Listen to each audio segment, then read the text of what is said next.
ચાલો વિદ્યાર્થી મિત્રો, આપણે વાત કરતા હતા સંકરણની. તો એની અંદર સૌ પ્રથમ આપણે લાસ્ટ લેક્ચરની અંદર વિદ્યાર્થી મિત્રો સંકરણ છે, તો એ સંકરણનો આપણે અભ્યાસ છે એ અભ્યાસ કર્યો. તો એની અંદર જે સંકરણના જે આપણે પ્રકાર વાત કરતા હતા એસપી, SP2 અને SP3, લાસ્ટ લેક્ચરની અંદર આપણે આ ત્રણ સંકરણ છે એ સંકરણની આપણે વાત કરી. હવે એની અંદર વિદ્યાર્થી મિત્રો આપણી ટેક્સ્ટબુકની અંદર આપેલા છે આ જે સંકરણ છે એ સંકરણના અન્ય ઉદાહરણોની વાત કરવાની છે. તો ઝડપથી જોઈ લઈએ આપણે અન્ય ઉદાહરણો. તો અન્ય ઉદાહરણો છે તો એ આપણે સમજી લઈએ. તો એની અંદર વિદ્યાર્થી મિત્રો પહેલું આપને આપ્યું છે C2H6 અણુમાં. તો C2H6 એટલે CH3, એને લખવું હોય તો આમ પણ લખાય CH3CH3, એટલે આનું આખું અણુ સૂત્ર આમ લખવું હોય તો C2H6. તો C2H6 ની અંદર કયું સંકરણ હોય તો આ અણુમાં છે એ sp3 સંકરણ હોય. તો કેવી રીતે sp3 સંકરણ થશે તો એની પણ આપણે વાત કરી દઈએ. તો એની અંદર વિદ્યાર્થી મિત્રો બે કાર્બન છે, તો એ બંને કાર્બનની sp3 સંકૃત કક્ષકો છે. તો એ સંકૃત કક્ષકો છે એ હાઇડ્રોજન છે, તો એ હાઇડ્રોજનની કક્ષકો સાથે સમિશ્રણ થઈ અને sp સંકરણ છે એ sp સંકરણ ધરાવશે. તો હવે એની અંદર તમને બધાને ખબર છે કે આ કાર્બન અને આ કાર્બન, તો એની અંદર કાર્બન સાથે 3 હાઇડ્રોજન જોડાયેલા છે. તો એ 3 હાઇડ્રોજનની અંદર કઈ રીતે સંકૃત કક્ષકો છે એ સંકૃત કક્ષકો જોડાશે એ ટેક્સ્ટબુકની અંદર આકૃતિ નથી આપી, હું અહીંયા તમને આકૃતિ સાથે છે એ સમજાવું છું. આ કાર્બન છે એની કાલે આપણે ગયા લેક્ચરની અંદર વાત કરી કે ભાઈ સમચતુષ્ફલકીય આકારે છે એ 4 સંકૃત કક્ષકો છે એ ગોઠવાશે. તો એની અંદર આ કાર્બન છે એની પણ છે 4 સંકૃત કક્ષકો છે, તો એ સંકૃત કક્ષકો સમચતુષ્ફલકીય આકારે છે એ ગોઠવાય છે. તો જો આ કાર્બન પરમાણુ અને આ કાર્બન પરમાણુ છે તો એ કાર્બન કાર્બન વચ્ચે એન્ડ ટુ એન્ડ એટલે કે છેડાથી છેડાનું મિશ્રણ થઈ અને સિગ્મા બંધ છે એ સિગ્મા બંધ બનાવી. હવે બાકી રહેલી બંને કાર્બનની 3 સંકૃત કક્ષકો છે, તો એ 3 સંકૃત કક્ષકો હાઇડ્રોજનની છે એ હાઇડ્રોજનની વનેશ કક્ષક સાથે એન્ડ ટુ એન્ડ ઓવરલેપિંગ થઈ અને શું કરે છે તો એન્ડ ટુ એન્ડ ઓવરલેપિંગ થઈ અને પાછા એક કાર્બન છે એ 3 હાઇડ્રોજન સાથે છે એ સિગ્મા બંધ બનાવે છે. અને એવી જ રીતે અહીંયા પણ આ કાર્બન સાથે 3 હાઇડ્રોજન છે એ એન્ડ ટુ એન્ડ ઓવરલેપિંગ થઈ અને ત્યાં પણ તે શું કરે છે તો ત્યાં પણ છે એ શું કરે છે સિગ્મા બંધ છે એ સિગ્મા બંધ બનાવે છે. તો વિદ્યાર્થી મિત્રો આ જે કાર્બન છે તો એ કાર્બનનું સંકરણ કયું થયું sp3 સંકરણ, અને આ કાર્બન છે તો આ કાર્બનનું સંકરણ પણ કયું થયું sp3 સંકરણ. તો એની અંદર વિદ્યાર્થી મિત્રો આપણે સંકરણ છે એ સંકરણની કાર્બનિક સંયોજનમાં વાત કરતા હોય શેની અંદર કાર્બનિક સંયોજનમાં. માત્ર ને માત્ર હું અહીંયા તમને શોર્ટકી આપું છું, એ માત્ર ને માત્ર કાર્બનિક સંયોજનની વાત કરું છું. તો કાર્બનિક સંયોજનની અંદર જો કાર્બન કાર્બન વચ્ચે સિંગલ બંધ હોય તો હંમેશા સંકરણ બંને કાર્બનનું કયું હોય sp3 સંકરણ હોય. જો કાર્બન કાર્બન વચ્ચે ડબલ બંધ હોય તો એનું સંકરણ હંમેશા કયું હોય sp2 હોય. અને કાર્બન કાર્બન વચ્ચે ટ્રિપલ બંધ હોય તો એનું સંકરણ કયું હોય તો એનું સંકરણ sp હોય. તો આવા પણ આપણે રસાયણ વિજ્ઞાનની અંદર જ્યારે 12મું અને 13મું ચેપ્ટરનો અભ્યાસ કરશું ત્યારે પણ આની અંદર આવશે.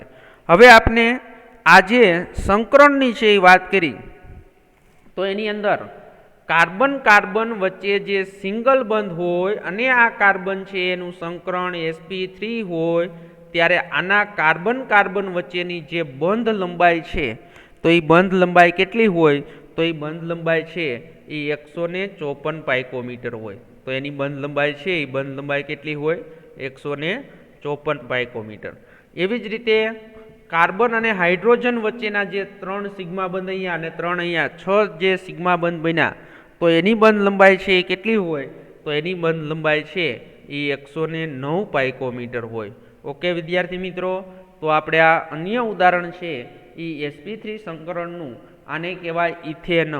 C2H6 એનું નામ શું થાય ઇથેન. તો ઇથેન છે તો ઇથેનની અંદર સંકરણ કયું જોવા મળશે sp3 સંકરણ જોવા મળશે. હાલો હવે અન્ય ઉદાહરણ લઈએ sp2 સંકરણનું. તો sp2 સંકરણનું આપણે ઉદાહરણ લેવું હોય તો sp2 સંકરણની અંદર આપણે C2H4, તો C2H4 ને શું કહેવાય? તો C2H4 ને કહેવાય ઇથિન. આ આપણે સમજવાનું છે. શું છે? C2H4 ને શું કહેવાય? ઇથિન. હવે આ જે સંકરણ છે તો એની અંદર sp2 સંકૃત કક્ષક છે. સંકરણ કયું? sp2. તો કાલે પણ આપણે વાત કરી હતી કે ભાઈ sp2 હોય તો એની અંદર એક છે એ s પ્રકારની કક્ષક અને જ્યારે બે છે તો એ બે p પ્રકારની કક્ષકોનું સમિશ્રણ થાય તો એનું સંકરણ છે એ શું કહેવાય? તો એનું સંકરણ છે એ sp2 સંકરણ કહેવાય. શું કહેવાય? sp2 સંકરણ. તો sp2 સંકરણ છે તો એ sp2 સંકરણની આપણે વાત કરીએ તો એની અંદર ઉદાહરણ આપ્યું છે આપને C2H4. તો C2H4 છે તો એની અંદર ત્રણ કક્ષકો, એક s પ્રકારની અને બે p પ્રકારની. તો કાર્બન છે તો એ કાર્બનની ફરતે છે શું થશે? ત્રણ સંકૃત કક્ષકો છે એ ત્રિકોણીય સમતલ આકારે ગોઠવાશે. તો આ એક, આ બે અને આ ત્રણ કક્ષક. તો એવી જ રીતે આ કાર્બન છે એની પણ ત્રણ સંકૃત કક્ષકો, એક આ બીજી અને એક આ ત્રીજી. ઓકે હાલો તો આ કાર્બન કાર્બન વચ્ચે છે એ એક કેવો બન્યો? સિગ્મા બંધ. એન્ડ ટુ એન્ડ ઓવરલેપિંગ થયું એટલે સિગ્મા બંધ. હવે જો C2H4 એટલે તમે આમ લખશો CH2 ડબલ બંધ CH2, અહીંયા ખાસ સમજવાનું છે. તો હવે આ કાર્બન સાથે અહીંયા કેટલા હાઇડ્રોજન જોડાણા? બે.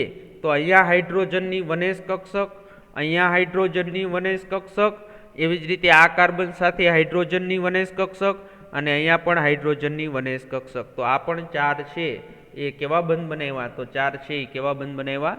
સિગ્મા બંધ બનાવ્યા. હવે તમે કીધું કે ભાઈ કાર્બન છે એની sp2 સંકૃત કક્ષકો છે. તો sp2 સંકૃત કક્ષકો તો છે જ, હજી એની અંદર એક જે કક્ષક છે એ કક્ષક શું થશે? સમતલની ઉપર અને સમતલની નીચે ગોઠવાયેલી હશે. જે કક્ષકે સંકરણમાં ભાગ લીધો નથી. ખાસ જે કાર્બન પાસે કેટલી કક્ષકો હોય? ચાર. પણ ચારમાંથી તમને ખબર છે કે ભાઈ ત્રણ કક્ષકે સંકરણમાં ભાગ લીધો. તો હજી એક કક્ષક છે એ કક્ષક 2pz કક્ષક. તો આ 2pz કક્ષક અહીંયા આ કાર્બનની આ 2pz કક્ષક, આ કાર્બનની અહીંયા 2pz કક્ષક. તો 2pz કક્ષકે સંકરણમાં જે ભાગ લીધો નથી તે કક્ષક સમતલની ઉપર અને સમતલની નીચે ગોઠવાશે. તો સમતલની ઉપર અને સમતલની નીચે ગોઠવાણી.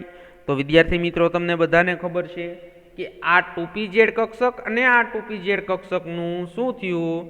તો સાઈડ ટુ સાઈડ ઓવરલેપિંગ થશે. તો સાઈડ ટુ સાઈડ ઓવરલેપિંગ થાય એટલે કાર્બન કાર્બન વચ્ચે છે જે બંધ બન્યો તો એ કયો બંધ બન્યો કહેવાય? પાઈ બંધ બન્યો કહેવાય. કયો બંધ બન્યો કહેવાય? પાઈ બંધ. તો અહીંયા એવું નથી જોવાનું કે બે પાઈ બંધ બન્યા. આ આખી કક્ષક છે, અહીંયા સમિશ્રણ થાય છે અને અહીંયા સમિશ્રણ થાય છે. તો એ જે સમતલની ઉપર અને સમતલની નીચે જે સમિશ્રણ થાય છે તો એ કક્ષકે શું બનાવ્યું? તો એ કક્ષકે છે પાઈ બંધ બનાવ્યું.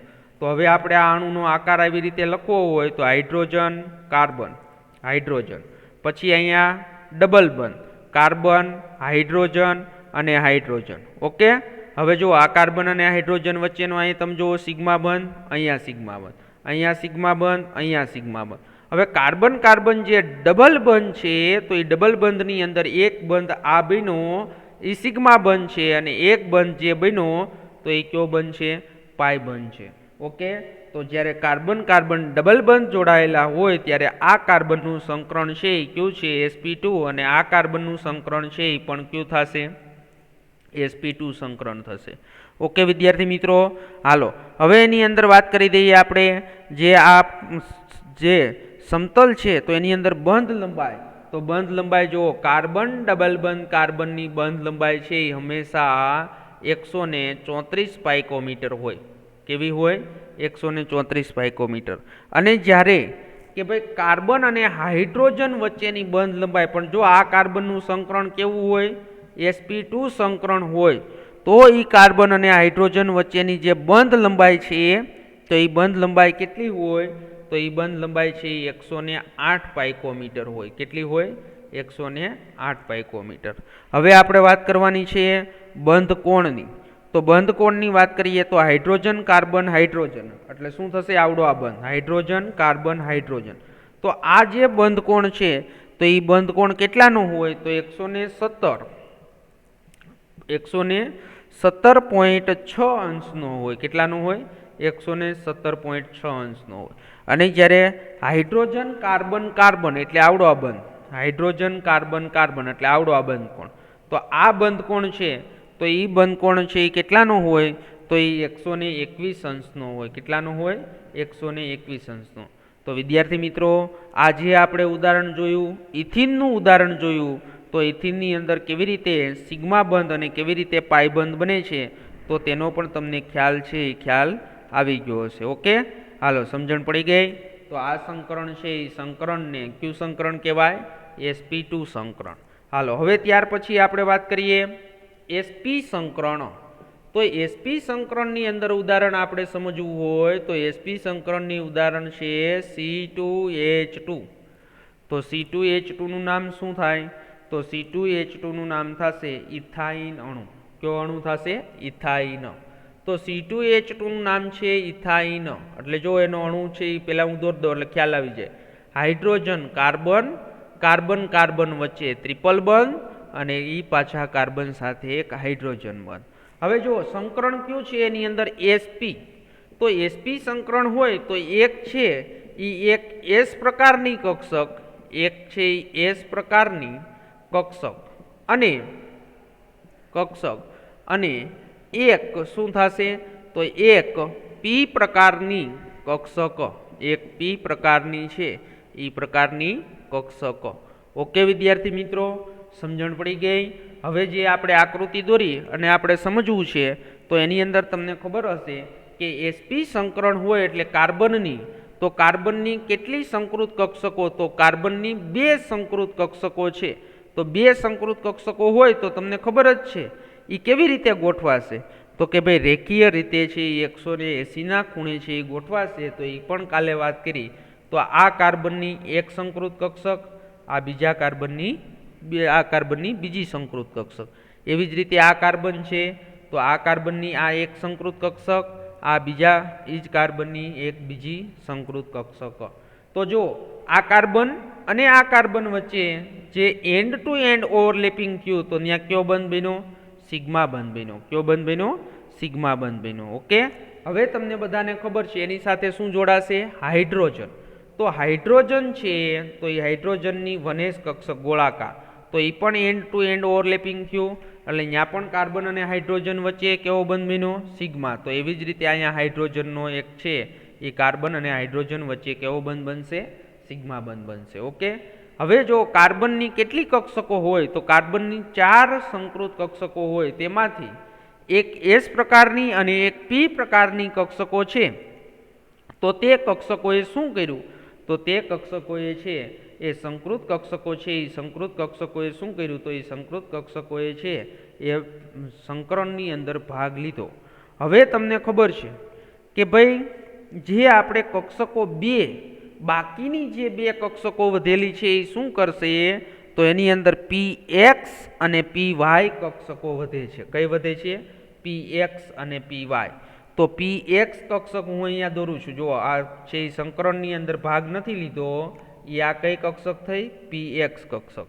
એવી જ રીતે આ કાર્બનની છે એ પણ કઈ કક્ષક થઈ? px કક્ષક. હવે જો આ px કક્ષક શું કરશે? તો સાઈડ ટુ સાઈડ ઓવરલેપિંગ બનાવશે. એટલે કેવા પ્રકારનો બંધ બનાવશે? પાઈ બંધ બનાવશે. ઓકે, સમજણ પડી? હાલો, તો એવી જ રીતે બીજી એક સંકૃત કક્ષક છે. તો બીજી સંકૃત કક્ષક અહીંયા 2py. કઈ સંકૃત કક્ષક છે આ? 2py. તો એવી જ રીતે આ કાર્બનની પણ એક કઈ સંકૃત કક્ષક હોય? 2py કક્ષક. ઓકે, તો આ 2py કક્ષક છે તો 2py કક્ષક પણ શું કરશે? સાઈડ ટુ સાઈડ ઓવરલેપિંગ કરશે. તો સાઈડ ટુ સાઈડ ઓવરલેપિંગ કરશે એટલે એક બીજો પણ છે એ શું કરશે? પાઈ બંધ બનાવશે. તો વિદ્યાર્થી મિત્રો, કાર્બન કાર્બન વચ્ચે કેટલા બંધ બન્યા? 3 બંધ બન્યા. પણ એક વસ્તુ ખાસ યાદ રાખજો, કાર્બન કાર્બન વચ્ચે જે 3 બંધ બન્યા એમાં હંમેશા એક સિગ્મા બંધ હોય અને બાકીના જે 2 બંધ છે તો એ બાકીના 2 બંધ સાઈડ ટુ સાઈડ ઓવરલેપિંગ થઈ અને બીજા છે એ 2 શું બનાવશે, તો બીજા છે એ 2 પાઈ બંધ બનાવશે. ઓકે, સમજણ પડી ગઈ વિદ્યાર્થી મિત્રો? હવે આપણે એની અંદર વાત કરીએ કે કાર્બન કાર્બન વચ્ચે જે ટ્રિપલ બંધ હોય ત્યારે આ કાર્બનનું સંકરણ sp સંકરણ અને આ કાર્બનનું સંકરણ છે એ પણ કયું હોય, sp સંકરણ. તો એના વચ્ચેની જે બંધ લંબાઈ છે તો એ બંધ લંબાઈ કેવી હોય, 120 પાઇકોમીટર હોય. તો એના વચ્ચેની જે બંધ લંબાઈ છે એ 120 પાઇકોમીટર હોય અને હાઇડ્રોજન કાર્બન કાર્બન વચ્ચેનો જે આ બંધ કોણ છે તો એ બંધ કોણ છે એ કેટલા અંશનો હોય, 180. અને એનો આકાર, તો એનો આકાર છે એ કેવો હોય, રેખીય હોય. ઓકે, હાલો સમજણ પડી ગઈ? તો આપણે આ એના શું જોયા, અન્ય ઉદાહરણો. તો હજી એની આપણે એક થોડીક શોર્ટકટ હું તમને વાત કરી દઉં. 3 સંકરણ છે એ તમારી એક બુકની અંદર છે, એ બુકની અંદર વ્યવસ્થિત રીતે છે એ વ્યવસ્થિત રીતે કાર્બનિક સંયોજન માટે લખી નાખજો. કેવા સંયોજન માટે? કાર્બનિક સંયોજનો. તો કાર્બનિક સંયોજનો માટે છે એ કાર્બન કાર્બન સિંગલ બંધ, કાર્બન કાર્બન ડબલ બંધ અને કાર્બન કાર્બન ટ્રિપલ બંધ. ઓકે, તો આ 3 જે કાર્બન કાર્બન મેં તમને કોઈ પણ સંયોજન કાર્બનિક રસાયણ વિજ્ઞાનની અંદર કોઈ પણ સંયોજન આપેલું હોય તો કાર્બન કાર્બન સિંગલ બંધ હોય તો એનું સંકરણ હંમેશા sp3 હોય. ડબલ બંધ હોય તો એનું સંકરણ છે sp2 અને ટ્રિપલ બંધ હોય તો એનું સંકરણ sp. ઓકે, હાલો હવે એની અંદર આપણે આ શેની વાત કરી, સંકરણ. હાલો હવે એની અંદર આપણે બંધ લંબાઈની વાત કરીએ. શેની વાત કરીએ, બંધ લંબાઈ. કાર્બન કાર્બન sp3 સંકરણ હોય તો ઈ કાર્બનની બંધ લંબાઈ કેટલી હોય, 154 પાઇકોમીટર. તો કાર્બન કાર્બન છે એ સિંગલ બંધ અને સંકરણ જો sp3 હોય તો એની બંધ લંબાઈ છે એ કેટલી હોય, તો એની બંધ લંબાઈ 154 પાઇકોમીટર.